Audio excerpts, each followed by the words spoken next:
She was supposed to live forever. The quirky queen of Hollywood. The woman who made ankle-length coats and oversized glasses iconic. The legend who adopted 2 kids later in life and swore she'd never leave them. But on November 20th, 2025 at 3:17 a.m., Diane Keaton took her final breath in a Los Angeles hospital room, and something about the way it happened has left everyone terrified to speak. The official story is simple. Pneumonia. That's what the family told the world. That's what the tabloids printed. But here's what they didn't tell you. The nurse who was with Diane in her final minutes has never given an interview. Until now. She claims Diane wasn't alone. When she died, there was someone else in the room, someone the family ordered her never to name. The monitors started going haywire exactly 13 minutes before Diane flatlined, beeping in a pattern the nurse swears spelled out. Letters on the screen. Letters that formed a single word. Dexter. Dexter Keaton, Diane's adopted daughter. The quiet one who stayed out of the spotlight while her brother Duke chased. Modeling contracts. Dexter hadn't visited the hospital in 3 days, according to visitors' logs. So why was her name flashing across the machines as Diane slipped away? Then came the silence. Not just grief, something colder. Diane's phone, always buzzing with texts from Annie Leibovitz or Meryl Streep, went completely dark. No posts, no stories, not even a single heart emoji from her famous account that used to post 3 times a day. The woman who documented every cup of coffee, every vintage hat, every sunset over the Pacific, vanished from the internet the second her mother died. And the funeral? Closed casket, invitation only, held at a private ranch in Montana, nowhere near Hollywood. Paparazzi drones were shot down, literally. Security guards with rifles. Guests forced to surrender their phones at the gate. One attendee, a longtime friend of Diane's who spoke to us off-record, said the vibe wasn't sadness. It was fear. People weren't crying, she whispered. They were looking over their shoulders. Even stranger, Diane's beloved dog, Emmett, the scruffy rescue she called her 3rd child, was nowhere to be seen. No photos, no mention, just gone. For weeks, Dexter and Duke stayed hidden. No statements, no red carpets, nothing. The world waited for the family to speak, to share memories, to post a simple black and white tribute like every other celebrity kid does when a parent dies. Instead, we got dead air. Until 3 nights ago, at 2:47 a.m. Pacific time, Dexter Keaton finally posted on her private Instagram, an account with only 38 followers. 1 photo, no caption, just Diane's empty red chair in the living room, and a single handwritten note on the seat that reads, "I'm sorry I couldn't protect you." The post was deleted in under 4 minutes. But screenshots don't lie. And now, for the first time since the funeral, Dexter is ready to talk, but only if we promise to tell the parts the family buried. Parts involving a secret Diane took to her grave. Parts involving a fight so explosive it tore the adoption papers in half. Parts that make pneumonia look like the kindest lie anyone ever told. Buckle up, because what Dexter just revealed changes everything we thought we knew about the woman we called Annie Hall and the daughter she left behind. Everyone thinks they know the fairy tale. In 1996, at 50 years old, Diane Keaton decided she wanted to be a mom, adopted baby Dexter from a private agency, then Duke 5 years later, and gave them the most magical Hollywood childhood imaginable. Private jets to Paris, playdates with Gwyneth's kids, Diane teaching them how to salute the paparazzi with 2 fingers like she did. That's the version Diane sold the world in every interview. The version that made middle-aged women everywhere believe it's never too late. But Dexter is finally telling the truth nobody printed. She was never the miracle baby the tabloids called her. Dexter was a replacement. In 1995, Diane suffered a late miscarriage. Nobody knows about to this day. The father, a married A-list director who still works in town and who paid millions to keep his name off every document. Diane was shattered. Friends say she didn't leave her Spanish hacienda for 4 months. She burned the nursery she'd already decorated. Then, exactly 6 weeks later, she flew to a tiny Eastern European country with a duffel bag full of cash and came home with a 3-month-old girl the agency swore had no living relatives. Dexter grew up knowing she was the Band-Aid on a wound that never healed. Diane loved her. Yes, but it was a frantic, almost terrified love. Like if she blinked, the little girl might disappear the same way the first baby did. Diane kept Dexter off red carpets until she was 12. No school yearbook photos. No playdates unless Diane personally vetted the parents. The staff called it quirky. Dexter calls it prison. And then there were the nights Diane would drink too much red wine, put on the saddest Joni Mitchell record, and cry while holding Dexter so tight it hurt. "You're mine now," she'd whisper. "They can't take you back."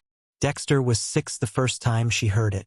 She didn't understand until she was 16 and found the original adoption file hidden in Diane's Oscar closet. Inside, a single post-it note in Diane's handwriting that read, "If anyone ever comes looking, tell them she died at birth." Dexter says she confronted her mom that same night. Diane didn't deny it.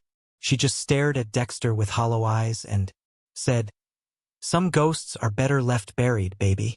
From that moment on, the perfect mother-daughter Instagram posts felt like a performance. Dexter started getting mysterious letters, always typed, never signed, slipped under the gate of the Bel Air house. Just one line, over and over. "She's not your mother. We know where you really came from." Diane installed more security cameras. She fired 3 nannies in a month for looking at Dexter funny. And then, in 2022, Dexter says Diane sat her down and made her sign an NDA so ironclad it would hold up against the FBI. The penalty for breaking it? $20 million and total disinheritance. Dexter signed it with shaking hands. Because page 7 of that NDA contained a single photograph. A woman who looked exactly like an older version of Dexter, standing outside a crumbling orphanage, holding a baby blanket with the same pattern as the one Dexter still sleeps. With Diane's last words on the subject, "If I die before this is settled, burn everything. Promise me." Dexter promised. But she never said she'd stay quiet forever. And now, with Diane gone, those typed letters have started arriving again, this time with Polaroids attached. Polaroids of Dexter as a toddler, in a country she's never been allowed to visit. Someone out there knows the secret Diane paid lifetimes to keep. 3 nights after the funeral, Dexter broke. She posted that photo of Diane's favorite chair with the words, "I'm sorry I couldn't protect you," scrawled on a torn piece of legal paper. For minutes later, it was gone. But the internet never forgets. Within an hour, the image was on every subreddit, every celebrity gossip forum, every private group chat in Hollywood. And that's when the floodgates opened. Dexter finally answered one of the hundreds of DMs sliding into her inbox. She agreed to talk, but only through encrypted messages at first. What she typed next made my blood run cold. She said the note in the chair wasn't written by her. It was written by Diane, 3 days before she went into the hospital. Diane handed it to Dexter with trembling fingers and said, "If anything happens to me, put this exactly where I showed you. Then get out of the house and don't come back until they find you." Dexter didn't burn them. She couldn't. Last week, shaking in yet another rented condo in the valley, she finally pressed play on the first tape. What spilled out of those 20-year-old cassettes is the real Diane Keaton. Raw, furious, terrified, and begging her unborn children for forgiveness she never believed she deserved. Tape number 3, recorded the night she brought baby Dexter home in 1996, is the one that will haunt you. Diane is drunk, sobbing, talking to the baby monitor like it's a confessional booth. "I stole you," she whispers. "I paid people who make people disappear. Your real mother signed the papers because they put a Gun to her temple in a parking lot in Prague. I told myself it was saving you. But I stole you, and one day they'll make me pay the price. Dexter says she threw up when she heard it. There are 12 tapes in total. Hours of Diane. Unraveling. She names the married director who got her pregnant in '95. Still alive, still winning awards, still untouchable. She admits she kept the miscarriage secret because, if the world knew I lost a biological child, they'd never let me adopt. She confesses she chose Dexter specifically because the little girl looked exactly like the daughter she'd lost. Same eyes, same birthmark on the left shoulder. Diane calls it fate. Dexter calls it replacement shopping. But the darkest revelation is on tape number 9. Dated 2019. Diane's voice is ice cold. No tears this time. She's reading from handwritten letters she received over the years. Letters she never showed anyone. The letters are from a woman who claims to be Dexter's biological aunt. The woman says the orphanage was a front. Dexter and her twin brother were born healthy to a teenage mother who was told both babies died hours after birth. The boy was sold to a family in Germany. The girl, Dexter, was sold to Diane Keaton for $800,000 cash and a promise of complete silence. The aunt writes, "When the money stops, the truth starts. We know where she is. We know what you did. One day we'll bring her home." Diane's response on the tape? She laughs, bitter and broken, then says, "If you come near my daughter, I will burn every penny I have dragging you through courts on every continent until there's nothing left of you but ashes. Try me." But here's what froze Dexter's blood. The final letter in the stack, postmarked 3 weeks before Diane died, wasn't a threat anymore. It was an invoice, handwritten on plain paper. Balance due for services rendered 1995. $5 million US. Payment or retrieval within 30 days. You choose. There was a photo paperclip to it. Dexter, asleep in her bed last month, taken from inside her own bedroom. Someone had been close enough to touch her. Dexter says that's when she understood. Diane didn't die of pneumonia. Diane paid with her life to buy Dexter 30 more days. The clock hit 0 yesterday. Dexter played the very last tape at 4:04 a.m. This morning. Diane recorded it 2 nights before she was hospitalized. She's wheezing, barely able to speak, but every word is deliberate. "Dex, if you're hearing this, I'm already gone. They gave me something in my tea. I can feel it shutting me down. There's an envelope in the lining of my red winter coat, the one from Annie Hall. Inside is the name of the man who arranged everything in '95. He's the only one who can call them off. Go to him. Offer him whatever he wants. Just live, baby. Live and forgive me." Dexter found the envelope an hour ago. 1 name. 1 address in Beverly Hills. 1 post-it in Diane's handwriting. "He likes them young. Be careful. She's getting in the car right now.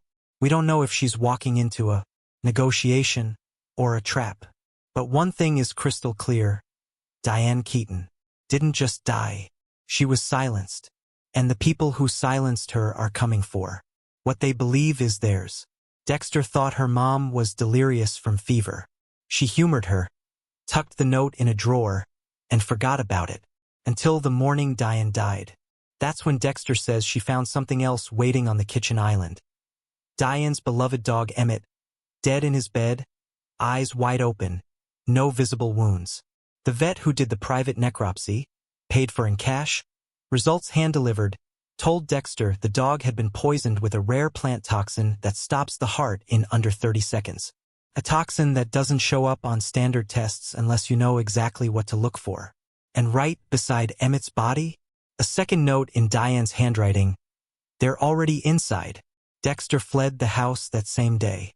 She's been moving from Airbnb to Airbnb ever since, paying cash using fake names. She says every place she stays, small things go missing. A hairbrush, a lipstick, one of Diane's scarves she kept in her suitcase. Someone is following her, watching her, letting her know they can get close anytime they want. But the real bombshell came 2 days ago. Dexter sent me a voice memo at 3:12 a.m., whispering so low I had to turn the volume all the way up. She says in the final week of her life, Diane wasn't just sick, she was terrified. She kept repeating the same phrase over and over. They found the first one. They'll find the second. Dexter thinks the first one was the baby Diane lost in 1995. And the second is her. She also sent a 30-second video clip shot on Diane's phone the night before she was hospitalized. It's just Diane sitting in that same red chair, gaunt, eyes sunken, staring straight into the lens. No makeup, hair unbrushed, voice barely above a whisper. She says only 8 words. Dexter, if you're watching this, run. Don't trust.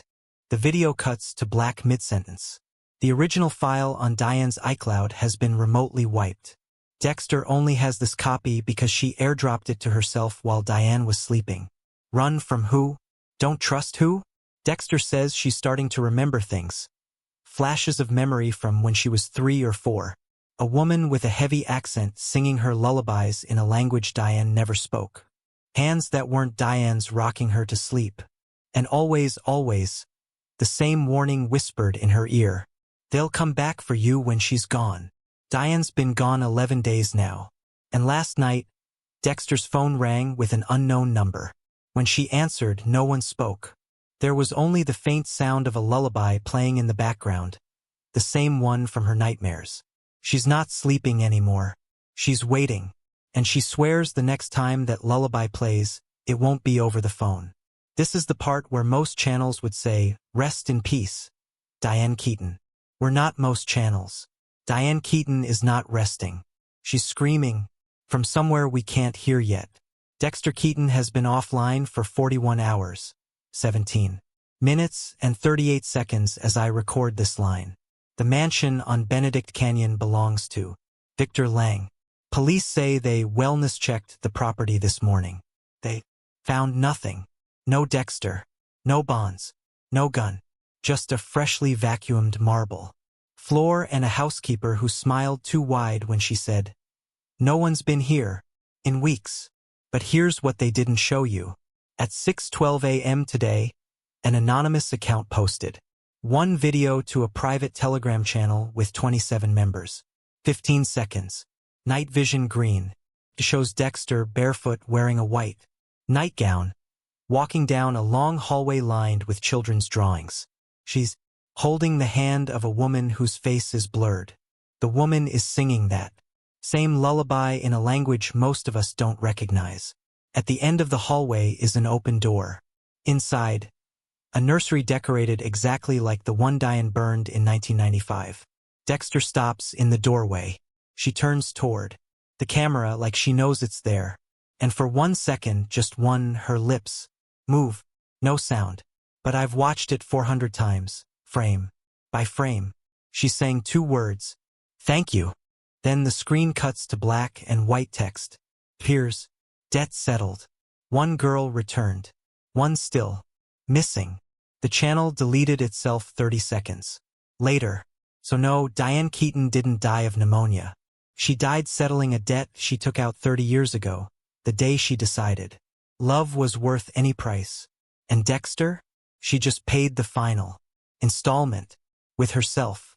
If you take one thing from this video, let it be this. Some doors, once you open them, can never be closed again. Some children were never meant to be saved. And some mothers will watch the world burn before they give back what they stole. Diane tried to burn it. It burned her instead. And now the fire's coming for the rest of us.